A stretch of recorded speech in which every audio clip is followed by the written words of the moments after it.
I'll let Mamadi give a quick start on about WeNetworkNow. Okay, super. Thank you, Promise. And I would like to thank everybody for being here in this beautiful morning. I know it's not easy. It's like a lot of people sign up, close to 40, but we are 70 right now. But don't worry, since we have 70 people, that means people that are here to talk to our recruiters, they will have more intimate time. So that's good. So what I'm going to do now, I'm going to share my screen with you and talk to you a little bit about WeNetworkNow. So let me know when you can see my screen, please. We can. Yes. Okay. Perfect. All right. So yes. Okay, thank you. So WeNetworkNow. So I'm going to talk about three things and three things only with you today, since we don't have too much time. So one is what WeNetwork is about, and the second thing is what WeNetwork has done since its inception, and the third thing is like where we are going, right? And I'm going to talk to the agenda here. So we're going to go to the overview, and we're going to have our speaker, Anissa, and then we're going to have our employer. They have already introduced themselves, and then we have our breakout sections where we're going to have some room for each employee here for Target, Integris, Deed, but also for Minneapolis Foundation. So people will have the opportunity to move from one room to another room and to talk to these talented individuals. And the exit survey, so I will be sending a survey out at the end of the event. So you can provide us some feedback, right? How we can make our organization better, but also our event better, right? And so that will take me here. This was our pre-launch day, and it was in January of 2020. We pre-launched WeNetworkNow. So how this all started, it has a genesis in my personal story, right? When I first moved to the United States, it was really, really difficult for me to navigate the system. I quickly noticed that, being educated and knowing the system are two different things, right? And I didn't have any mentors. I didn't have any friend to hang out with. I didn't have, I love playing soccer. For those that are from West Africa, that's things that boys do there, right? And it was really, really, I was learning basically. So I promised myself, when I get to a level where, I have a job, I'm gonna, create an organization that's gonna solve this problem. And the second thing was, I also noticed there was a lack of collaboration among African organizations, right? They live in silo. You have the Liberian community, you have the Kenyan community, but there's no collaboration, right? So I was like, oh, how about we create an organization where it doesn't matter where you're from Africa, you can actually go and connect with people, right? Because at the end of the day, we are better together. We cannot do this work alone, right? And then the third thing is basically sharing stories, but sharing information together, right? And I noticed too that when I first started working in IT, I felt alone there. I was alone. I was, I work with incredible people, but I also know that I was like, well, I know people from Africa that could be here right now that are smarter than me, could be in this position. But the reason why they're not here, probably they don't know the right person. They don't have the right information. So, and that's how, I came to form this idea of network now. And I was really fortunate to be surrounded by smart people that I'm going to talk about in a second. And these people are the personification of WeNetworkNow, right? These people, they're not getting paid. They have families, but for some reason, they find a way to believe in this mission. And we've been doing incredible job since then. And that would take me to next year. About us. So the mission is to connect professional and distance opportunity and demystify professional and personal success. And what that means basically is, so before starting working at corporate America, I thought people that worked in corporate America are very, very smart into account. I was like, well, it's like these people, they're no smarter than people that don't have this opportunity. The only difference is somebody gave them this opportunity and they're wrong with it, right? So how about we have something, an organization where we can help each other, we can connect like what we're doing right now, people to opportunities, right? And the way we went about doing that, we didn't say, hey, we have a bunch of degrees, then we're gonna create an organization and find a way to fit people in that. What we did instead, we did the opposite, meaning that we started meeting with our friends and family members and try to pinpoint their struggle, what they are struggling. And we came to find out that we all have the same stories, right? You come here, you don't know the information, you don't know the right people, right? You try to figure out everything on your own. So that's how we came about putting this profound mission together. So our vision, as you can say, is to bridge the gap among professionals of African descent, right? And I talked to you about how we live in silos, right? And you have the Kenyan community, Liberian community, Somali community, right? So the goal is for us to bridge that gap, right? And the United States is actually a prime example of that, where you have 50 states, and all these 50 states are different, but for some reason come together to form. No, not yet. Yeah. Can you please, I think somebody, can you please put yourself on mute? So that's the whole goal of our vision. Our value is basically connection. I remember that my parents gave me a gift when I was little that I didn't really appreciate, but that gift was every vacation, they would take me to the farm, me and my cousin. And I went to a private school. My friends would go to France, Paris on vacation, and I detested it, guys. You wake up at 5 in the morning, no running water, no electricity. You walk for 2 miles to go to the farm. But what I noticed the sense of community, the sense of this guy in this small village, they have nothing, but for some reason, they make the best of the little they have, right? Because they know when they have a flood or drought, no one's gonna come and help them, right? And I also noticed the power of connecting with people, right? And I noticed that at the end of the day, you can have millions of dollars, but if you don't have hope, people to rely on, so it's nothing. And that really stuck with me since then. And I noticed when I came to the United States, I noticed one thing that, and it's like, before people can connect with you, they want to know where you're from, what degree do you have, right? Is that they have to know your number. And for me, from my story, the people that I learned the most from are people that didn't have PhD degrees already. It was my grandpa in the village, instilling more wisdom in me. And I'm really grateful that my parents gave me that gift to go to the village every vacation. I did go into France. But the second thing is collaboration, right? We cannot do anything together without collaborating. And I'm really grateful to have Dr. Blamo and Anissa. Anissa is a very incredible leader. And I'm not saying that because she's just called. Since at the beginning, she has believed in our mission, because there are so many people that didn't believe in us. It's a bunch of millions putting something together, but we have built something incredible. In less than 2 years, we're able to impact people's life. And that's something to celebrate, right? There's so many nonprofit organizations out there, but I'm happy to say that what we have done, there's so many of them that have now cannot measure to the things that we have done in just less than two years. And that's not because we are smarter than anybody. That's because we had the way we really managed to make a difference. And celebration, right? You cannot have a bunch of Africans together without food, without music. Is a felony, right? So that's a celebration. When somebody graduates, we celebrate them. When somebody get married, we celebrate them. That's just part of the core value of who we are as Africans. And that will take me to my programs here and then services. So we noticed that everyone learns differently. Some people learn to networking, some people learn to workshop, webinar. So how do we reach out to a wide variety of people, right? Not just target one group of people. So we send out a survey, right? How would you like to see an organization operate? So these programs and services were the byproducts of those surveys and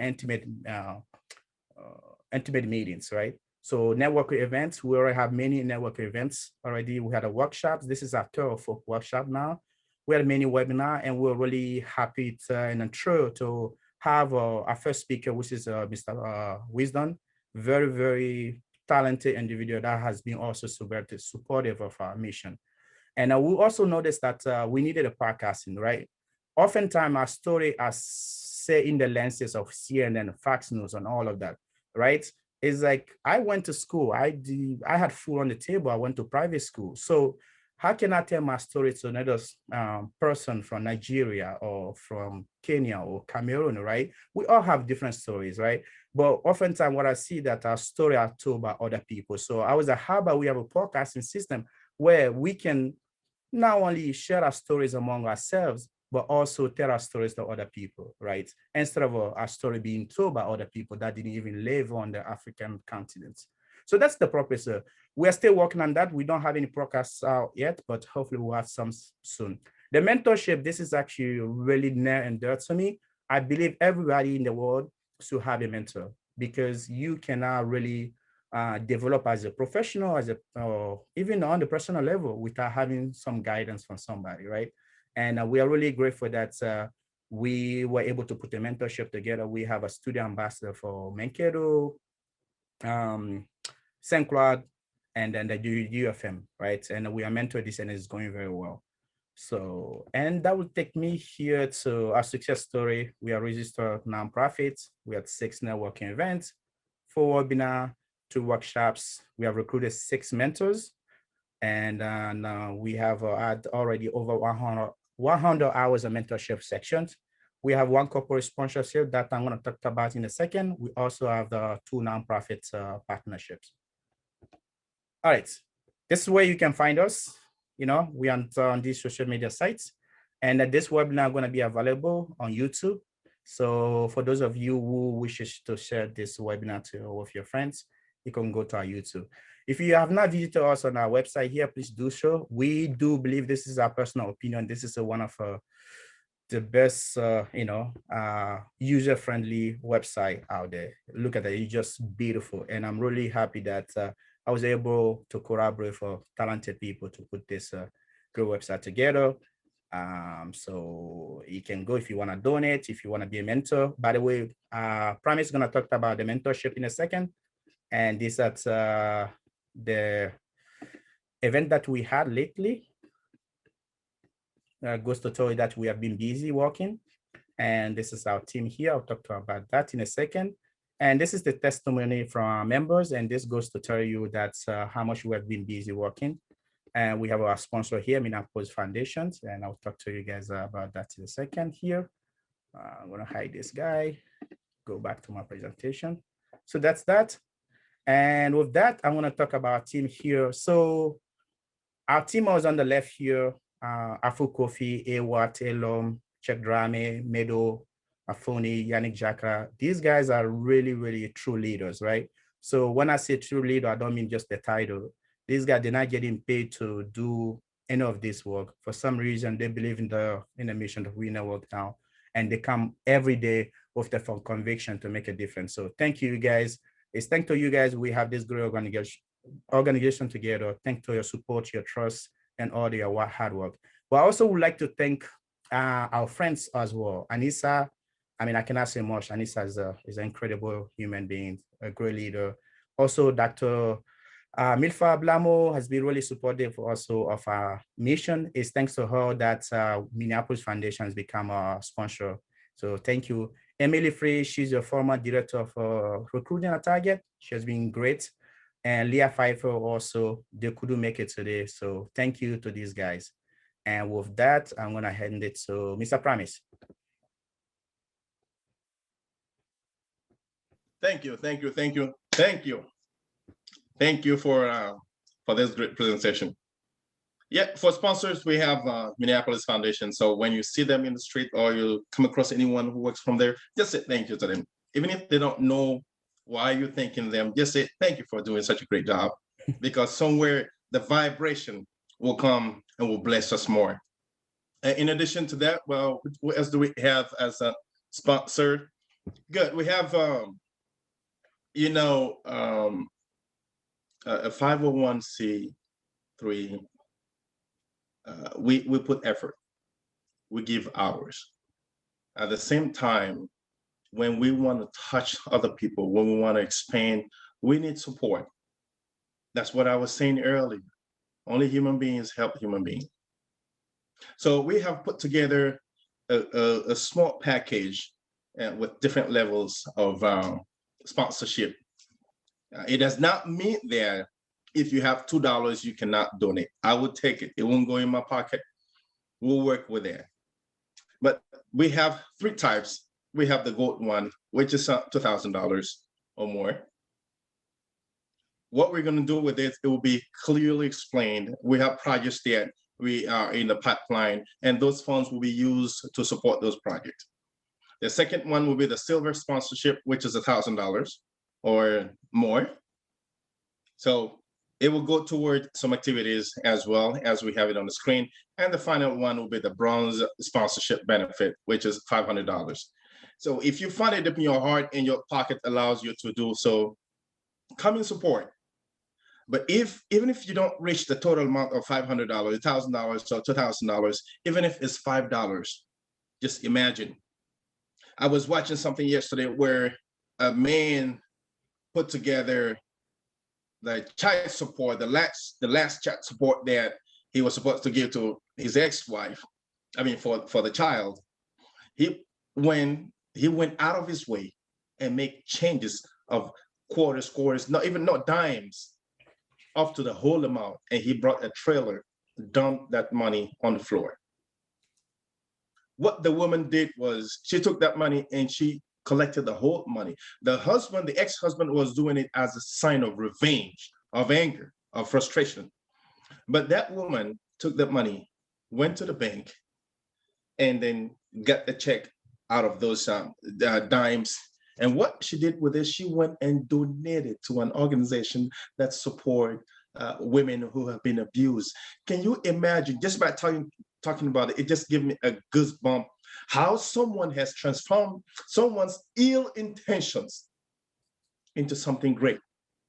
Because that organization, for instance, needed that. So we need your support. And however it is, if it is going to be time, financial support will be definitely welcome. We can move to the next slide. Remember what I said initially? Okay. Now we're going to get into the meat of our presence here today. And I've never met her, but seeing her face today, I couldn't hesitate to say assalamu alaikum. It felt good to say that and to hear her response back. Anissa is she's the Assistant Commissioner for Immigrant and Refugee Affairs at the Minnesota Department of Employment and Economic Development. And she's also an entrepreneur, a business executive, and a government leader. During her short presentation, she talked about having been a minister in her country. So she moved from supporting her country to here to support more people in this environment. Yeah. So I appreciate that from her. Prior to her role at the DEED, indeed, she served as a Minister of Women in Puntland region, that is in Somalia, from 2014 to 2017, 3 years. If I met you earlier, I would probably come to Somalia and I will serve under you with humility. So she holds a master's degree in public administration from Hamline University and also a Bachelor of Art in Gender Studies with a minor in creative writing from the Metro State University. This is the first time I'm reading this, but what strikes me is how she has taken her public administration degree, the knowledge she acquired, into serving, using that into action. Ms. Anissa, you have the floor. Thank you. Thank you. Thank you so much, Wisdom, and I really appreciate about the introduction and also your encouraging and inspirational way of really engaging people this morning. It really, your talk reminded me of a book I read a while ago by Admiral William McRaven. Yes. The title of the book is Make Your Bed, Yep. Little Things That Can Change Your Life and Maybe Yes. the World. Yep. And that was based on Navy SEALs inspiring and leadership and self-development. So that's amazing. And thank you for serving. And I have families that have served, so family members. So that's honorable thing to do. So my name is Anissa Haji Momen. I'm the Assistant Commissioner for Immigrants and Refugee Affairs at the Minnesota Department of Employment and Economic Development. I have been with DEED for about a year, few days shy from being here for a year. I've transitioned from running a consulting agency, providing leadership, organizational, and policy development, and doing that for a couple of years. And this was because I revived this consulting agency I was running after I got back from Somalia, where I served as the Minister of Women Development and Family Affairs, which was another, barriers and challenges I've seen communities face, especially marginalized communities. And my role currently here is to address the barriers and create pathway to success for immigrants and refugees. And I'm not sure if you all seen the data that was published by Wilder Foundation last year. It stated that in the state of Minnesota, we're losing $5.1 billion a year by not utilizing immigrant and refugee talents. It shows that we have over 60% of IT master level degreed immigrants in our state that are foreign born, but both foreign educated and locally educated, and yet they are underemployed. And being part of DEED shows that we need to create the networking system. We need to create the bridge building and relationship with our immigrants and refugee talents, but also prepare our employers in the state to be culturally competent and be able to put strategies in place to engage with the talents in our communities. And in addition to that, those that are not degreed job seekers also working and collaborating with the Department of Education and creating a curriculum that prepares them. So far, Massachusetts have done great things in doing that.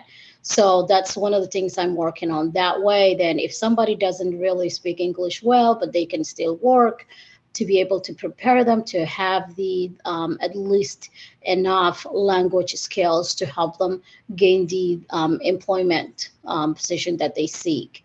And Justin and I got to know through my job, and he did a presentation. So he is one of the really great employers I'm proud of and collaborating, because he had created a space for, Integris had created a space for Muslim workers, for example, where they can have access to prayer rooms. So we're encouraging employers to emulate Integris, and also our local nonprofits to also collaborate with WeNetwork, because when I came to know Mama Day, I heard about him and how hard he was working just gathering IT degree talents in our communities. And he was really big on self-development. And I believe that when we develop from within is when we can really utilize the resources around us, the environment that's around us, and addressing the issues that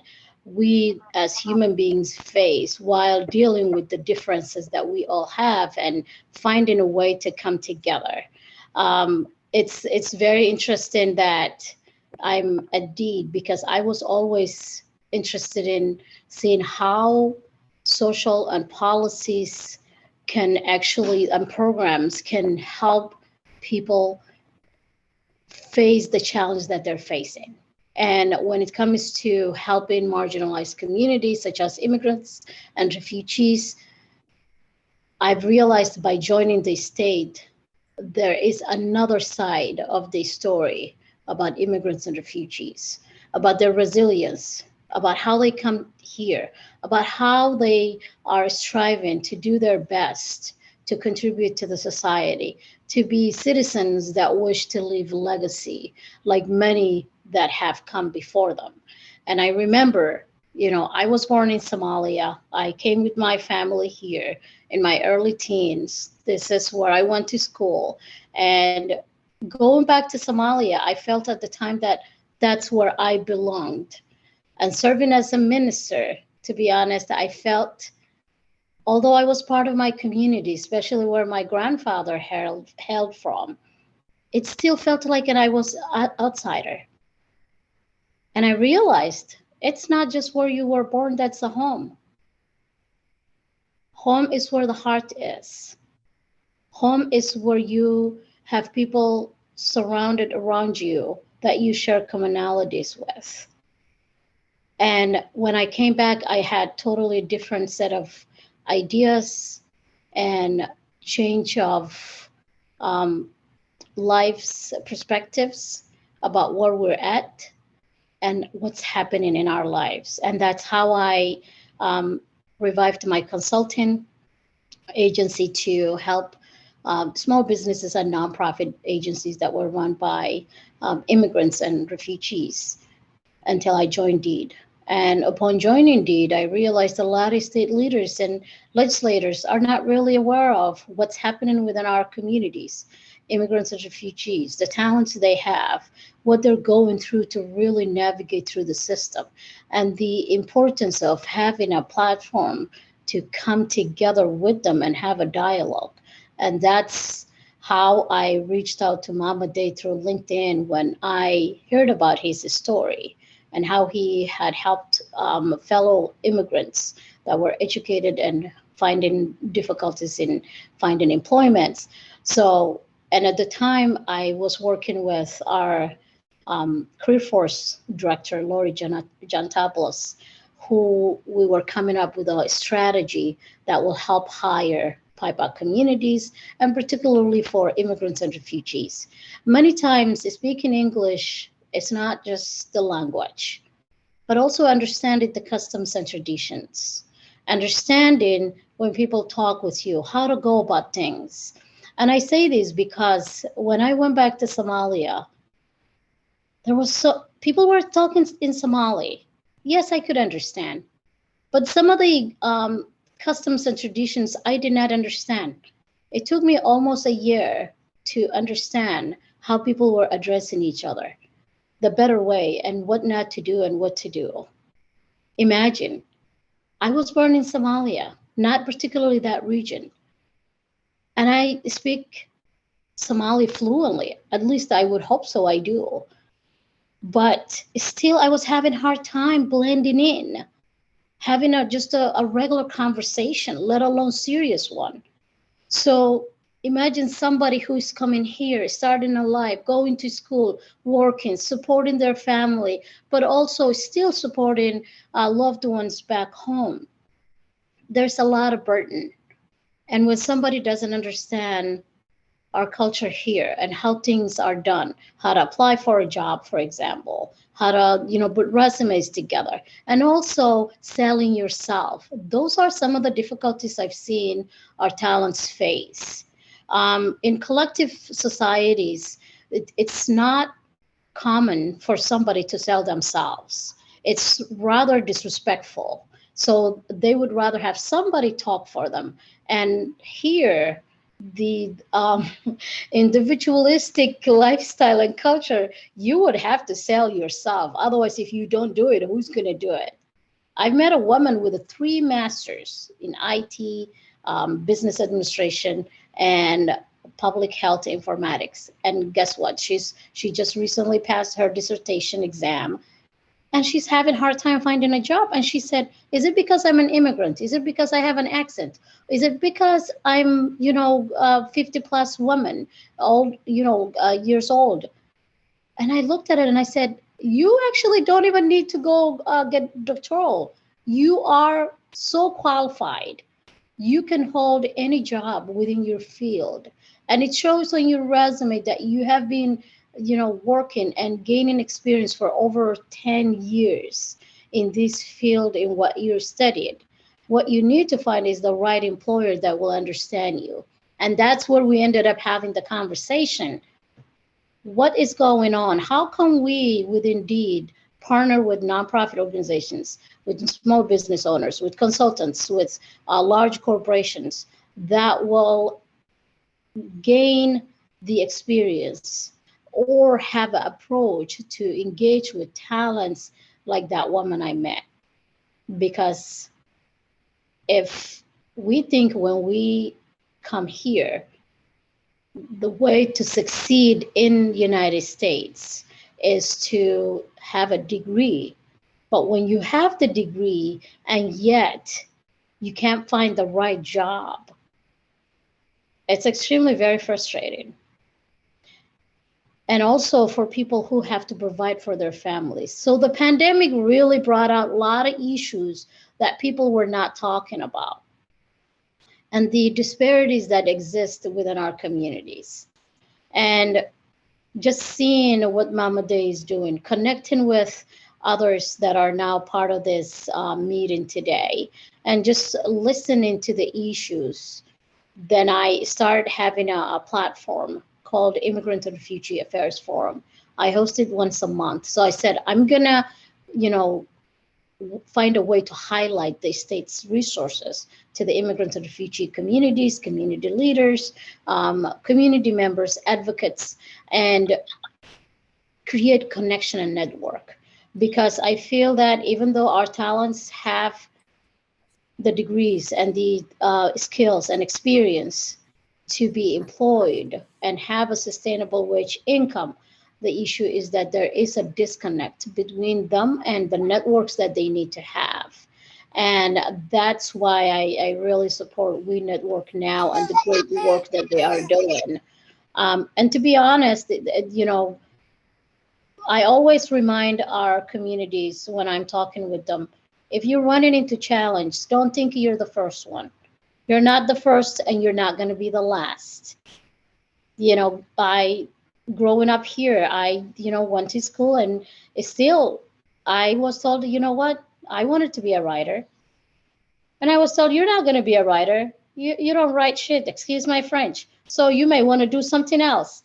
But I'm just a stubborn person. I tend to think, you know what, if my family lost everything and we had to start from zero, I don't know if a comment by somebody who has not seen what I've seen will discourage me from my growing up as a person and succeeding and helping others and making difference. But while having this conversation, and it is courageous to really act and go forward when we stumble, there are a lot of issues that we oftentimes really discuss. And it's also not common to see communities complaining and saying, we don't know what to do. Well, we'll find, you know, with God's grace, we'll find something. With God's grace, we'll do things. And they keep hoping. But I also have seen on the other side where there are employers saying, where can we find these talents? And not all employers. Because let's be honest, there are employers that I myself had reached out to that I really wanted to engage with, and I couldn't get hold of them. I could not gain it, having a momentum to have a dialogue. And I said, you know what? We're not going to be blind about the racial disparities in our country. And we're not going to be blind about the people that don't want to engage with BIPOC communities, let alone immigrants or refugees. But I want to invest my time with the employers that are interested in reaching out to our communities. And I want to hold their hand so they can be connected with our communities. That's how I got together with Integris, Justin, you know, and I connected. And we talked about how immigrants just bring on other immigrants, the referral system, how, you know, they are interested in coming to work and work with the employer. If Integris didn't have that pathway for people to come through, I don't think they would have found people like that.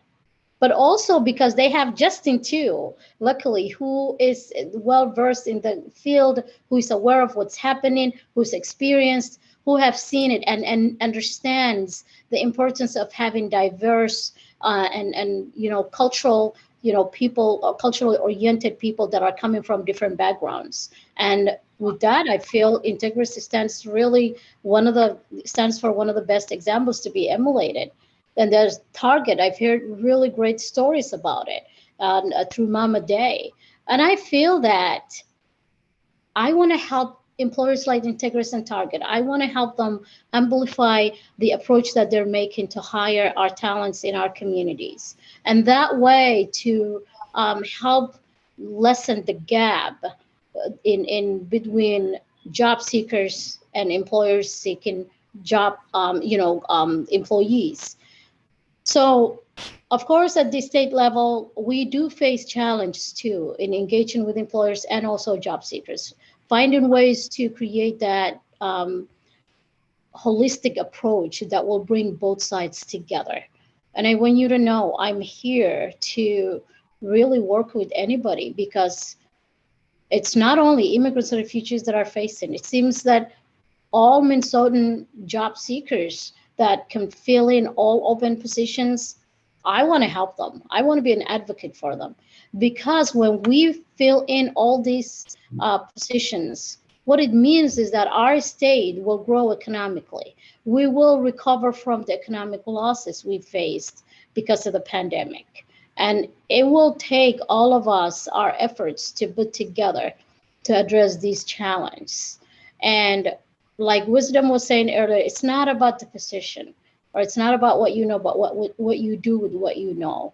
And that's why I'm here today, to support you all, to be an advocate, to be a voice, and to be, holding the torch if it's needed, so you can succeed in gaining the job seekers, or in creating a ways to approach people that are not approachable, or having the conversations like we're having today. Thank you. Oh my goodness. Thank you so much, Anissa. I was right when I sent you that positive greetings. Thank you so much for everything you've been doing from back home all the way to here. I so much appreciate it. And creating that environment for people who come from different background, different areas, that makes life so easier, less complicated. I remember when I came to the US, I went to a store looking for a job. It was cross street from Snelling and University Avenue. I went to that store and I say, I'm looking for I'm looking for a job. The person looked at me from top to toe and said, "There's no job for people like you." I didn't know what he meant.